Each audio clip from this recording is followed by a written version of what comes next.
I want to invest in a set of compact, affordable cinema primes. There's a lot on the market, but the three that caught my eye were the DZOFilm Vespids, the NiSi Athenas, and the Irix Cine lenses. Spoiler alert, I did these tests already and bought a set of lenses. I'll go over that set at the end of this video, but I wanted to share the tests that I did in order to confidently make that decision of which set of lenses to buy. This video is sponsored by Artlist, but more on them later. First off, what I wanted in my set of lenses, I wanted a set that was fast, had a little bit of character, but it wasn't over the top, but it wasn't clinically sharp like a photo lens would be. It's very important that these lenses have a consistent look throughout the set though. I don't mind soft edges or flares wide open, but I would like them to clean up around T4 or T5.6. I based some of those initial impressions based on their aperture ranges. The aperture range of the Irix Cine lens is T1.5 to T16. The Athena is T1.9 to T22, and the Vespid is T2.1 to T22. Let's keep this in mind when we're talking about the image quality. When it comes to image quality, let's take an unopinionated response first. Speeding through some charts, you can pause this part of the video if you need to. For the Athena, wide open at T1.9, the Athena has a lot of chromatic aberration throughout the frame. The edges are also very soft, but vignetting is gone by T4. The center is sharp wide open, but the chromatic aberration makes it look a little bit soft. The CA is less apparent and sharpens up by T2.8. The edges of the frame are sharp at T4. The edges of the frame have signs of color fringing throughout the aperture ranges, so if you're really pixel peeping, you'll be able to notice at 300 or 400%, but at 100%, I wasn't able to notice any chromatic aberration past T4 or T5.6. For the Vespid, the center is sharp wide open. The Vespid also has some chromatic aberration in the corners until about T5.6, but the color fringing is very subtle. The fringing looks more like out of focus areas. That could be why the edges take until 5.6 to sharpen up. Vignetting on the Vespid is gone by T4. For the Irix, we have heavy vignetting wide open, but the vignetting is completely gone by T4. The center is sharp wide open, but also there is some distracting chromatic aberration here. This is gone by T2 though. Surprisingly, the edges are sharp, even wide open at T1.5. I was very surprised it took the Athenas until T2.8 and the Vespid until T4 to match the sharpness of the Irix at T1.5. I was also surprised at the chromatic aberrations on the Athenas. I thought the Vespids were going to have the worst color fringing, but that really wasn't the case. The Athenas actually had more color fringing issues than the Vespids. The Irix did have a lot of color fringing wide open in the center, but very little in the corners, and it was gone by T2. The Vespid did have some of the worst distortion of the three though. With the Athena, the Vespid and the Athena were pretty close, but the Irix had noticeably less distortion than these other two lenses. All these lenses are sharp in the center, but I wouldn't use the Irix or the Athenas wide open if I was looking for the sharpest results, because the chromatic aberrations almost make the image look a little bit soft. For the best results, the fastest I'd go with these lenses are T2 or even 2.8 for the best image. Maybe that's why the Vespids start at T2.1. After comparing the image quality to these other two, they do look very similar. However, just because they're faster doesn't mean I would actually use them at those aperture ranges. When it comes to colors, the Vespids were a little bit warm. The Irix was a little warm and skewed green just a little bit, while the Irix was just way off. My white balance was set to manual. I did not change lighting between these sets, and all other settings were the same. I tested the Irix lens twice, and these were my results both times. I was very surprised at the color cast of the Irix lens. I thought this was going to be the most neutral because it was the most sharp. However, in my testing, this had the most color cast of all three lenses. The reason I was able to make this video and rent all of these lenses is because of today's sponsor, Artlist. Artlist has over 400,000 assets available for you to use in your videos, and they make it easy for you to find music and sound effects to help your viewer experience your work. Their tools make it easy to find the exact song to fit the tone you're trying to convey, and they have thousands of different songs to choose from. They have playlists of songs to help you get some inspiration. You can also choose a genre and refine your results with mood keywords. You can even get as granular as selecting which instrument you would like to have in your song. You can also choose if you want vocals or adjust the BPM of the track as well. A feature that I love is the Similar Songs button. This button allows you to bring up similar songs to help you refine your results even further. Discovering the perfect sound effects is another reason why I love Artlist. They have a huge collection of high-quality sound effects that help you tell your story. Sound effects help immerse your viewers in your scene, from slow footsteps to create suspense, to running to help convey action. Artlist has an extensive catalog of music and sound effects to help take your videos to the next level. For creators, you can also link your social channels for automatic copyright clearing of their royalty-free music and remove the headache of copyright claims. Artlist has over 400,000 assets available, and more are being added constantly, so you'll be sure to find exactly what you're looking for. And they're giving my viewers 2 months for free if you use my link in the description below. Thank you, Artlist, for sponsoring this video. When it comes to focus breathing and lens characteristics for these 3 lenses, the Irix is definitely the sharpest. It feels more clinical in the image quality. However, there is some noticeable focus breathing, and the color casting makes it feel a little less sterile and a little more creative, but not maybe in a good way. The Vespid does skew a little warm. I think the center being sharp wide open while the edges take until T5.6 to really clear up make this lens have a very different feel to it. The focus plane is wider, but the edges being soft just give it a different look. I'm not really sure how to put my finger on it, but that was the best way I could articulate the character of the Vespid lens. I tested the focus breathing also, and there is some, but it's not overly distracting if you're doing a lot of focus racks, in my opinion. The Athenas are also slightly warm and a little bit green, but they still feel neutral, if that makes any sense.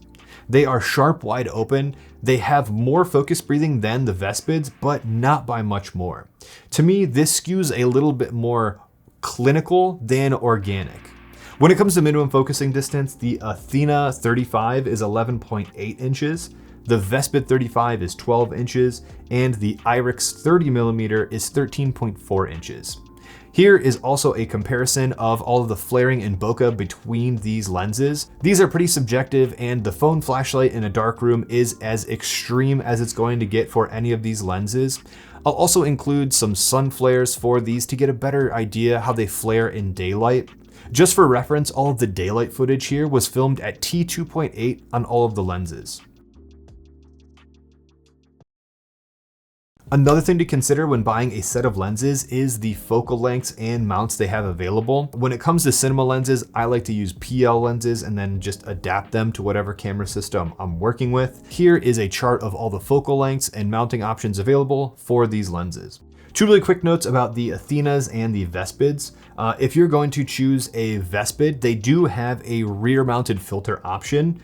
However, if you're going to be using those filters, it's actually recommended that you shim your lens. So if you're using an ND filter for one shot and then you're going to remove the ND filter from the back of your lens for the next shot, it's actually recommended to re-shim your lens because it will actually change the distance between your adapter or your camera and the lens. I think that seemed like a good idea on paper, but until you're actually changing the distance of your lens to your sensor just to use a filter, you might as well just use screw-on filters or a matte box at that point. That would be more reliable and it would save a ton of time. When it comes to the Athenas, if you will be using the PL versions like I like to use for my lenses, if you adjust the focus, the back of the lens actually extends or contracts back into the body of the lens. So if you're using a filter on the very back of your lens, it may not actually work if you're focusing the PL version just because the back of the lens extends. That seems like a very interesting design choice. That is a little bit of a bummer if you're going to be using the PL version and you want to use a rear mounted filter. For me, I'm totally fine using either screw-on filtration or NDs, or a matte box with filtration and NDs. But that is one thing to note: if you like to use an adapter with NDs in the back just to keep a nice lightweight kit, the PL version of the Athenas may give you some problems there. For image circle, the Irix has a 43.3 millimeter image circle, the Vespid has a 46.5 millimeter image circle, and the Athenas have a 46 millimeter image circle. Also, for filter size, the Athenas and the DZOs have 77 millimeters throughout the lens set, while the Irix actually has an 86, and 86 millimeter front threads are kind of hard if you use screw-on filters. The outer diameter is 80 millimeters if you're using a clamp-on matte box. And for the life of me, I can't remember the Irix. I don't want to say the wrong thing, so I'll put it on screen right now. Also, I should have mentioned this earlier, when it comes to lens mounts, the Irix and the Athenas cannot be changed once you buy them in the mounts that you choose. When it comes to the Vespids, you can buy them. They come in a PL mount, and they include an EF mount in the box. So you can choose between EF and PL mounts, and you can also shim them yourself. So in the future, if something happens and the focus distance markers just aren't making sense anymore, you can take the back of the lens out and remove or add shims as needed. And they do also include shims in the EF adapter kit, so that is included with the Vespids.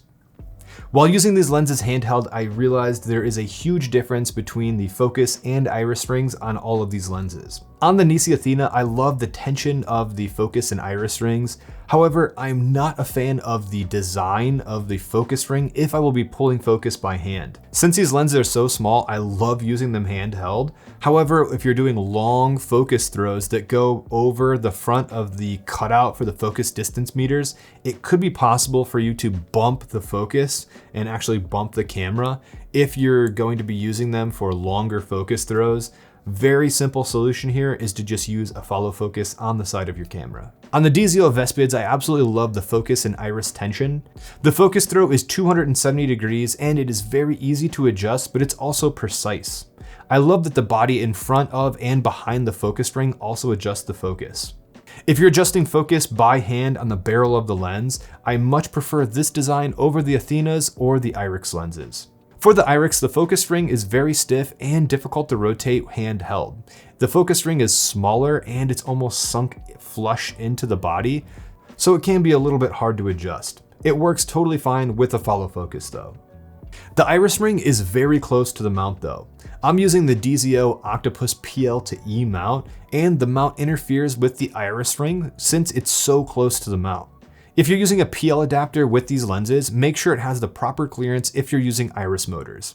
Another really picky thing is that the Irix and the Athenas have very well-built lens caps, but when it comes to the DZOFilm's lens caps, they work, but they're just not as secure as the Irix or the NiSi caps. I know this is getting really picky, but I thought the DZOFilm lens caps were so bad I had to include this in this video. And if you really want to be more secure, but you have a set of Vespids, you can buy a set of replacement NiSi Athena front lens caps, and they will fit onto the front of your Vespids. A little bit of a troll, but it will work. All of these lenses are pretty affordable in the scheme of cinema lenses, but here are the current prices for each lens and set. Specialty lenses like the macro lenses are going to be more expensive, but these are the average prices. Keep in mind, these prices may fluctuate over time. So when it comes time to choose a set of lenses to buy after all the tests that I did, I went with the DZOFilm Vespids. These lenses have the character I'm looking for wide open, however they can still clean up if I stop down the lenses. If I need clinical lenses for now, I'll end up shooting with the Vespids between T5.6 or T10 if I'm working with a team, or I'll just use my photo glass if I'm looking for something that I need clinical precision with autofocus. Or if I need something even more, I will just rent the set of Sigma high-speed Cine Primes. I would love to be able to buy a set of those in the future. However, after looking at the financials of it, owning a set of Sigma Cine Primes, I could have the 5-lens kit of the Irix Cine lenses, the 5-lens kit of the NiSi Athenas, and the 7-lens kit of the Vespids, and still have money left over for adapters when it comes to comparing them to the Sigma Cine Primes. For shooting products, I think the Athenas are going to excel over the Vespids if you're shooting wide open till about T4. I think there's less of a gap between these lenses if you're shooting T5.6 and beyond, but the fun part of these lenses is shooting them wide open to take advantage of all the character and imperfections that these lenses give you. With my clients, the Vespids were a better fit for me right now, but I could also see myself owning a set of Athenas in the future if I need a little bit more precision wide open. Will my clients notice the difference between the Vespids and the Athenas? Probably not, but I will. If I shot very precise tabletop videos or something that I needed to be very sharp in studio wide open, I could see the Irix lenses being more attractive, but then again, the color casting for me is very off-putting. One of the reasons I'd buy a set of cinema lenses is for a consistent look throughout the set of lenses. After my tests, I went online and read that users of the Irix Cine lens set were also reporting color casting issues between the different lenses in the set. Disclaimer, I have not tested this myself, so take this with a grain of salt. But if you're moving fast and you want a consistent look in your entire project and a consistent look in your monitor when swapping lenses, this is something that's really difficult for me to get past with the Irix lens set. Regardless of what lenses you end up going with, one of their main benefits is their price tag. Being able to own a set of cinema lenses is something that in the past I didn't think would be something that I would ever be able to do. Looking at the price of one lens was about $10,000, but now we can have lenses for about $1,200, which really changes the game in owning your own set of lenses. This is awesome because I can take these lenses out and they're dependable enough that I know I can use them on my professional gigs and just bill them as a rental to my clients. But I can also take these and use them on my own personal projects, and that's one less line item if I want to shoot a short film that I have to rent out from someone else. Right now, it doesn't make much financial sense for me to own a set of Sigma Cine Primes. As much as I would love a set of them, it would just take way too long for them to pay themselves off with the current rental rates of the clients that I currently have. That's not a bad thing, it's just not what they're looking for right now. I'm going to make a video going over my 7-lens kit of Vespid primes because I made a bit of a non-standard kit. So, and I have reasons why I chose all of these different lenses. So these are going to be used a lot more in the future. So be sure to subscribe and check back for that video when it does go live. And if you enjoyed this video, give it a thumbs up for the YouTube algorithm. And thank you guys for sticking around to the end, and I'll see you in the next one.